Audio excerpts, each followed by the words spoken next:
আসসালামু আলাইকুম। আমার বাম পাশে উপস্থিত আছেন ইশালমারি গ্রামের মণ্ডল আব্দুল সাত্তার ভাই। 1971 সালে সাত্তার ভাইয়ের পিতা পাক হানাদার বাহিনীর গুলিতে আহত হন। ভাই, এই গুলি লাগার পরে কি হয়েছিল? এই গুলি লাগার ভিতরে আমার বড় ভাই আমার আব্বাকে কলকাতা নিয়ে গিয়েছিল। কলকাতা নিয়ে যাইয়ে থুয়ে টাকা নিতে আসছিলো। টাকা নিতে এসে আমার আব্বাকে আর পাইনি কো। আমার আব্বার মুখ আর আমি আর দেখতে পারিনি।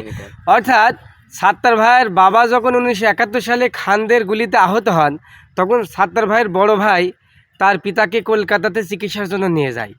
চিকিৎসা চলাকালীন অবস্থাতে আর্থিক সংকট পড়ে গেলে আবার জন্মভূমিতে ফিরে আসে টাকা নিতে। টাকা নিয়ে যাওয়ার পরে তার পিতাকে সেখানে আর পায়নি। তারপর থেকে তার বাবাকে হয়তো আর দেখা হয়নি। তখন আপনি কতটুকু ছিলেন? ছোট ছিলেন, তাই তো? আপনার বড় ভাইয়ের কাছ থেকে শুনেছেন বা মায়ের কাছ থেকে শুনেছেন। তো আমরা সাত্তার ভাইয়ের পিতার জন্য দোয়া করি, আল্লাহ পাক যেন তাকে জান্নাত নসিব করেন। ধন্যবাদ সকলকে।